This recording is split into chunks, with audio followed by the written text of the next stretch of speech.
Ok.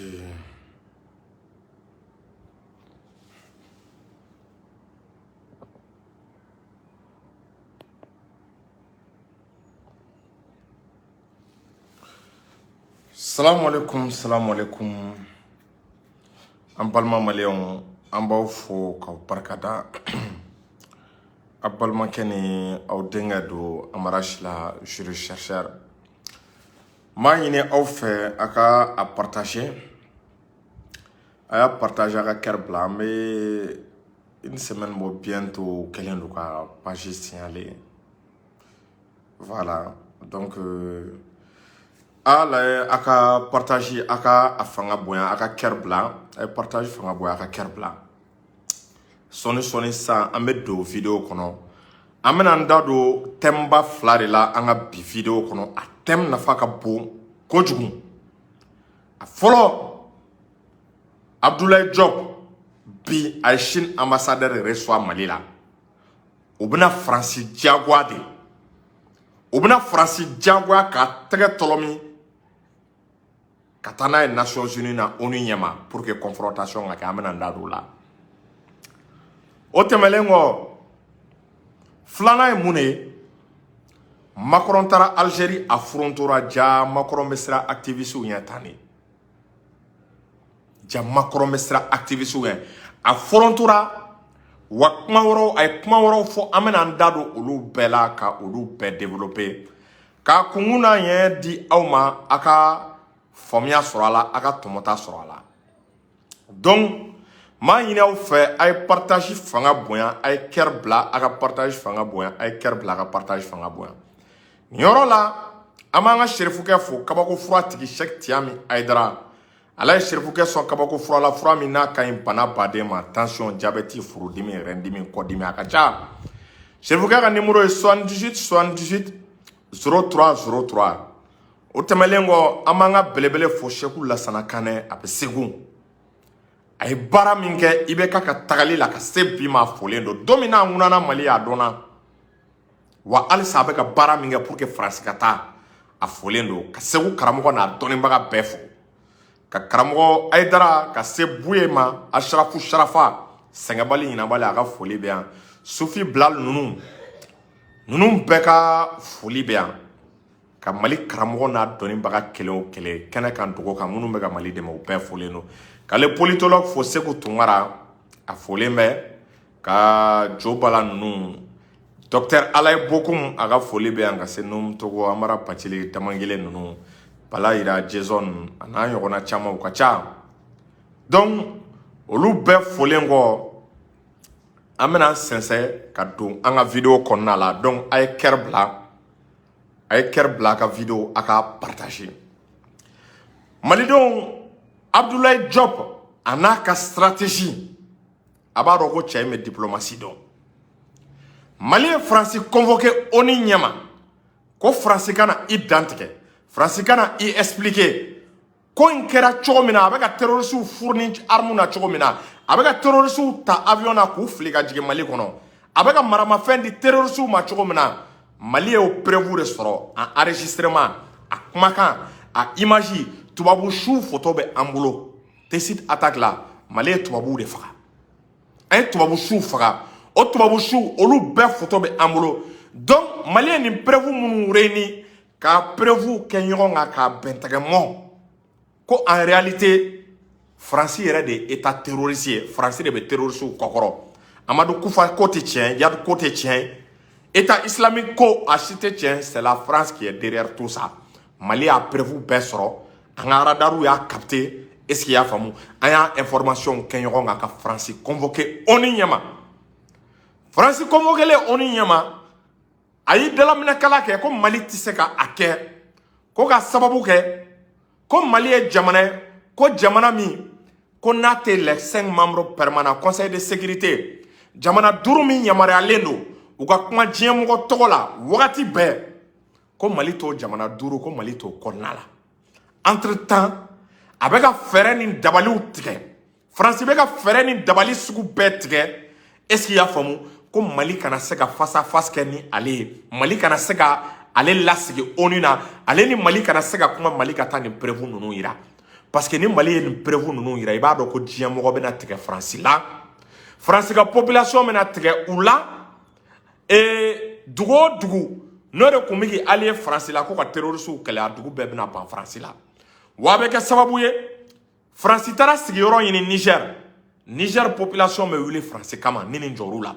a bɛ kɛ sababu ye Tchadien bɛ wuli ka Faransi gɛn u ka base bɛ yen nin bɛ kɛ sababu ye Burkina population bɛ wuli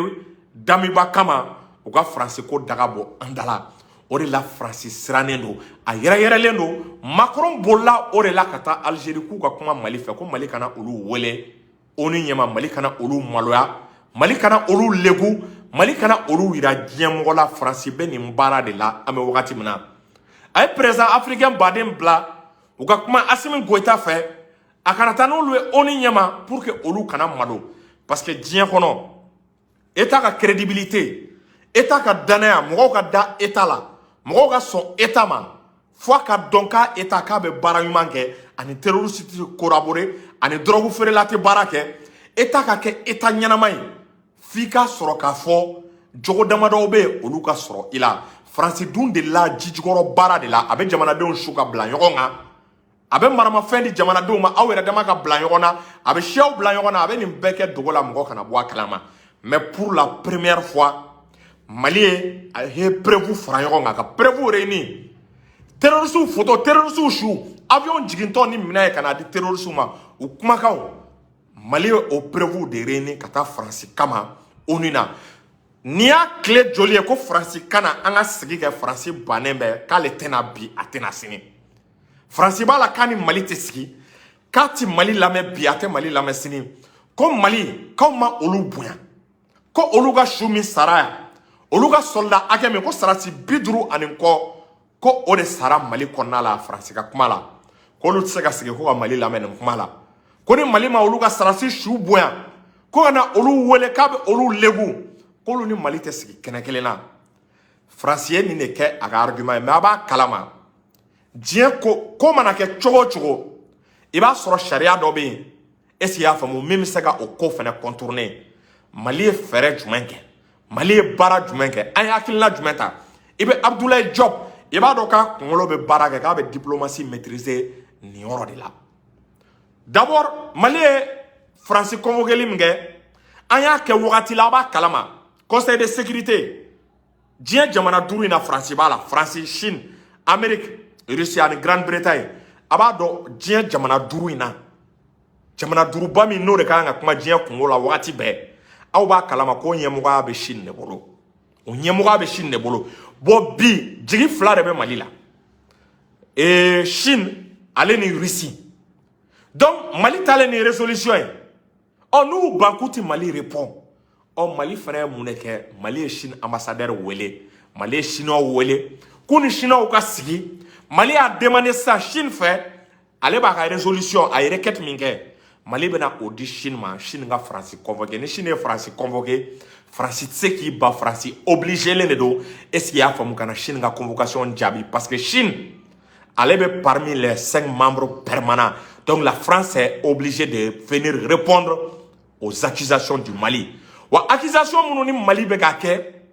c'est des accusations très graves Faransi ka État ka crédibilité de bɛ yen fo sisan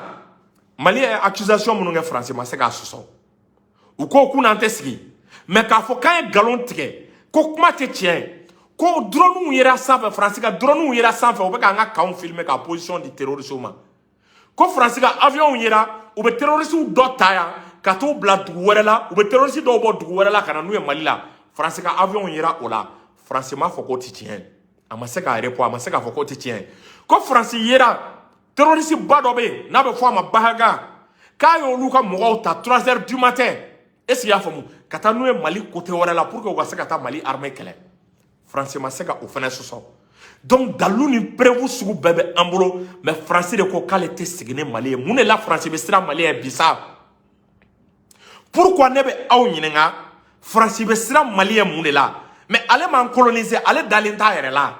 ni Faransi dalen don a yɛrɛ la mun na a bɛ ka siran face à face ye ale ni Mali cɛla la o de la Mali y'i jigi sɛmɛ yiri kɛ Chine ye Mali y'a ka ci don Chine da ko Chine ka Faransi wele o kana bɔgɔ jennɛ kan parce que n'an ma confrontation kɛ aba kalama élément de preuve mime angulo France keleme ka consigne di ko par tous les moyens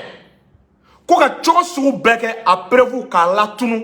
a preuve kana se ka yira ale ni Mali kana se ka sigi ka foke avec Algérie présent bla au délit là avec CEDEAO présent bla ou ka Assimi Deli ou kana face à face ke ale kana malo aw ba kalama ni Mali ni France face à face ke na ni preuve yira ba kalama we France ka contrat badé ne tienne France ka contrat be tient domaine badena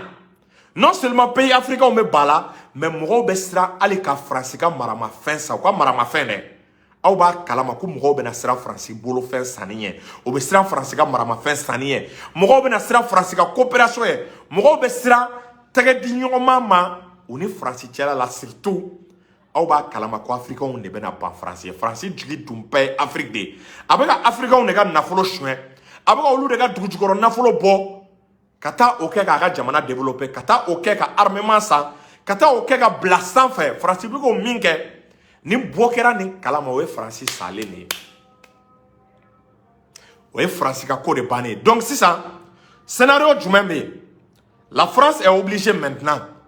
et Chine mana a convoqué Chinois be na France convoqué ni Chinois we France convoqué France obligé les no probablement avec son la semaine prochaine na probablement Chinois be son France convoqué semaine prochaine na donc nous France convoqué 600 mune be na ke aba kalama oni te kiri soye kiri te na ke ko na mais ni be ga dalu bo ka pi Mali bi ga dalu bo France fene ba ka dalu bo donc oni me bo akalama oni mena famu kunjumena Mali bané me ministre ka to jamana konna la oni mena doni ne sefe kambe ga sira ministre ka présence anga jamana kono parce que kojugu de be ka ke parce que terroriste do rebu kokoroma dun parce que do rebu terroriste kokoroma do rebu terroriste ko mime ga menanduma mime ga position duma mime ga Mali armée temesra Mali armée ka position Mali armée ka armement mo yoromna jamana de be jamana mime ka renseignement de terroristes donc au destin fait la France a peur d'un face à face est-ce qu'il y a fameux avec le Mali donc Chine mena ou obligé donc ni Chinois ou obligé ko barake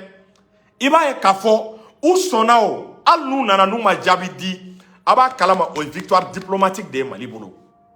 donc en kelen ngani bara minga daba onye suno ko tanyere ntendo wala amega ni bara minke chen te bo France konore dien kono foka dugukolo meleke te bo France kono ore la na Manchester France keleli la ngan chesri na me nyogo mene France keleli la anga nyogo mene billahi na me nyogo mene amega minda France ka nu labengana ankama nu e doro soro tantore a ben ala cheni France labengana nu e doro soro tanto ore la anga précaution beta non seulement nga bo sefa la France ka sira be sira o sira la anga be dégager ne pro français même Mali la wata France en sera niveau doma anga responsabilité ta parce que amega do kele do de kono mo te kele mo chita a ban wakati do parce que amé niveau do la Mali be ka guerre médiatique de ke ni be France kele il faut que iku legu o be kojugu mina ka ira diem gola o be ka ni bara minga o ka jamana konna la o ka population ta do tuma be o tu ka armée nyemo de sigi o lu ba fo ko oui ku be ka terroriste fa Mali la o be ka Mali population deme est-ce qu'il y a fo terroriste ou fanga be ka do ka Mali la o be ko de fu ka population donc population me ga yede ko France be ka na Mali deme a Congola est-ce qu'il y a fo ku ka soldat be ka sa Mali Congola ko me ko Mali be ka fisiri wali ake ko Mali be fe ka be France lego o be ka ta situation présentée tene France nyakoro mais li Mali et France wole onina débat ka ke donc français ou ale ni dien jamana bade ne be na boa kalama France be bara jugu mina Afrique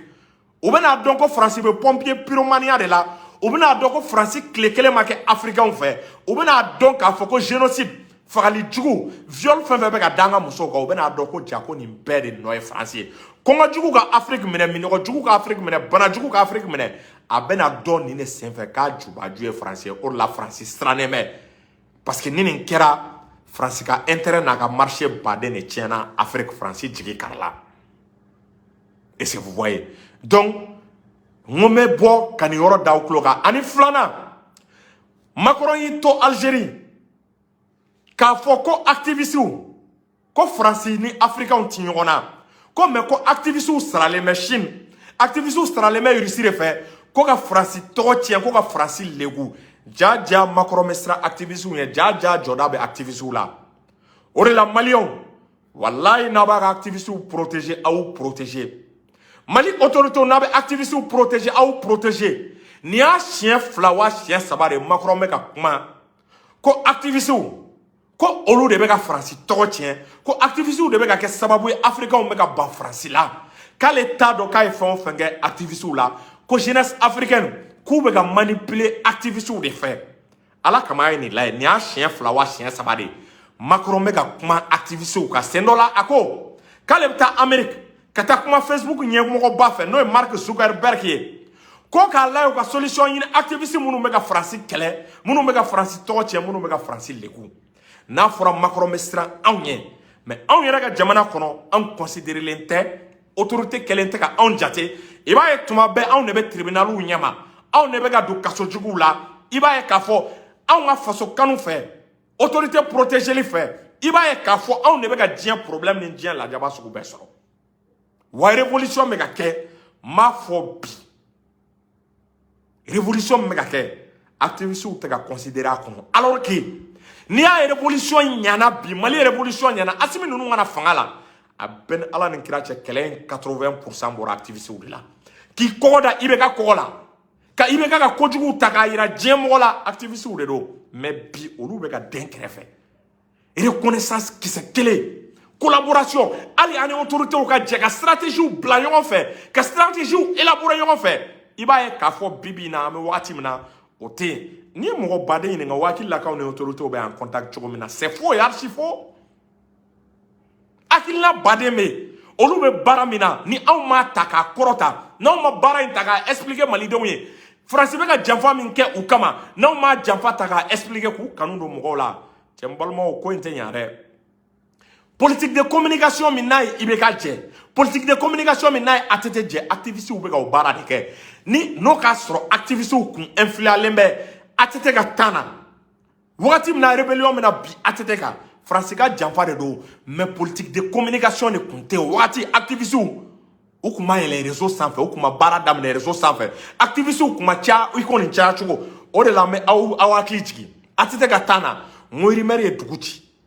duguti muna afora ko amaru tumani touré de rebelle wele o rimere de atete labi muso willa kama esi afamu ko ale era de rebelle kuntigi bon ubu ko kaminge ane activiste ou de Congo malembe ou ye galon tige chocho activiste ou be bo ka galon da kenega ka ira français galon tige Macron dabal le bana activiste ou la parce que aye ka be Mali nyagami chocho akwa be Mali déstabiliser chocho activiste ou be bo ka tien fo wa activiste ou iba e ka fo a chamana ou be ka fanga orienté ni ataka le RFI ku mega manipulation menga ngam folo de bora ka dénoncer an ga dénoncer le kera sababu ye RFI nous ou datura wa datura la fera malima au ma mauvaise information a dogara me wakati min kon nala mais na fora ame o la le minimum de considération ni révolution kera c'est que tungara ba fo tuma chama je lui donne raison ni révolution kera ibe barake ni révolutionnaire ou de mo munu ye révolution mo munu ye barake ka révolution lana donc a vision a akilna be olu de la mais ni olu black refe il va faut que pouvoir ou bega révolutionnaire ou ka olu black refe pouvoir te ka ikochu la kochine te war ko ere mais o ka je ka barake ka stratégie tracée yon fait ka stratégie élaborée mais activiste ou te ka considérer al armée ka mina ira to dron activiste munu mindi fanga ma iba e ka fo olu chama blala lekar e changa tia fo sa ngon ne kon te dore don France be ka stra activiste ou ya chomina o ba ira na fami meula ni fanga ma ese ka activiste ou cadré anu ka baraka yon fait ala kan kisi France mai fo ka dugugolo melekene amara sila ne te Mali janfa mais beti ko kone me kuma do foi beti kone chogo beti ko se utungara chogo esi ya famu sari aramadeu chamambe nous bla la situation no konna la mano kone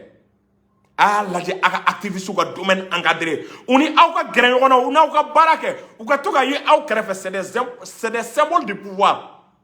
bi ni fin ni régime soro ni régime bina ben ala ni grache aba kalama activiste badembe obedugo imbla muna parce que bewu yo be ka fanga deme mais n'a fera le minimum de reconnaissance fanga bi ki ga distance ta noué ci an na yogo nege tuma be olu de be kaso ni kiriso la ci an na yogo nege révolution en taka choko mayne o yoro ni miri a yoro be mo la sira ni miri a be mo la sira ne parce que ni révolution kera mo mun kan ga gren fanga la olu te ga gren ibe ga mo kuraw de tuma be be nouvelle tête de mais les symboles de la révolution olu te ka gren war ko tew ide be ana ka barake ide be ana ide bade me moy eta be ka barake na nga ide bade mo et anga ide de ibe ka lataw mais pourquoi on les met à l'écart alors que Macron me ka sira ouye ni a chien ça va de Macron parle des activistes ni a chien ça va de Macron parle des activistes.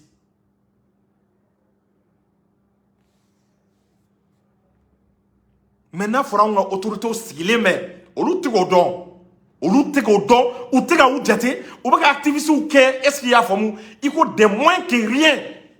Il faut nafate ou là. A ben ala ne krache activiste damado be mali kono. No lu damne ka kalo kelenga, nu damne ka kalo kelenga, nkala la Macron ma sa soro. Et rien be fendo be akan ima. C'est-à-dire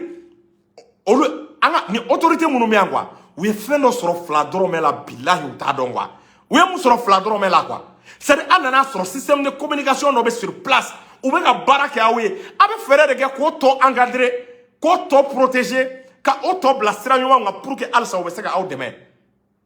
Activiste munu be ka communication ge bi. Frère, ni ibe ka ko nunu soro. Ni atite ko nunu soro ni kala ala la billahi coup d'état kunte kula. Mais on les écarte. Alors que Dieu dongo do Macron me ka kumuka. Nebe menim bla. Nebe ni yoro bla. Salam alaikum.